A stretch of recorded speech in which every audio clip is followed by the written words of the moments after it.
দুমাকে নিয়ে প্রথমে আমরা লাম্বুচড়াতে যাই সকাল 10:30 নাগাদ।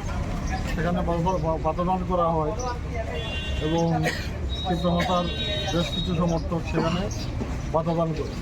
পরবর্তী সময় আমরা ব্যাক করে সেখান থেকে লাম্বুচড়াতে প্রচার আমরা করতে পারিনি।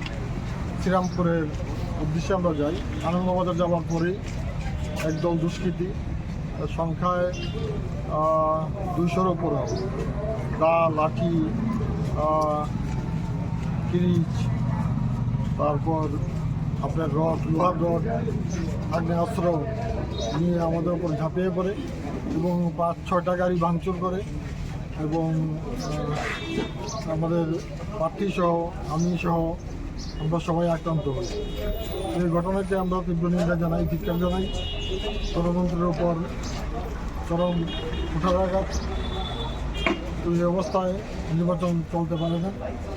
একটা অবাধ এবং সুষ্ঠু নির্বাচনের পরিবেশে রাজ্যে নির্বাচন অনুষ্ঠিত হতে হচ্ছে, বিগত দিনেও হয়েছে। আজকে যে ঘটনাটা ঘটছে সত্যিই সেটা ন্যাক্কারজনক এবং ধিক্কারজনক। চিত্রমাতার সমর্থকরা, উগ্র সমর্থকরা এই ঘটনাটা সংঘটিত করেছে এবং আমাদের উপরে হামলে পড়েছে। প্রার্থী নির্বাচনের প্রচারে বাধা এবং বিভিন্ন জায়গায় আমরা ফ্ল্যাগ, পোস্টার যেগুলো রয়েছে সেগুলো ফেলে দেওয়া হয়েছে। এক কথায় নির্বাচনের প্রচারে যত রকম বাধা সৃষ্টি করা যায় সব রকম বাধা তারা সৃষ্টি করে একতরফাভাবে। বিজেপি পাল্টা কোনো প্রতিরোধ করেনি। আমরা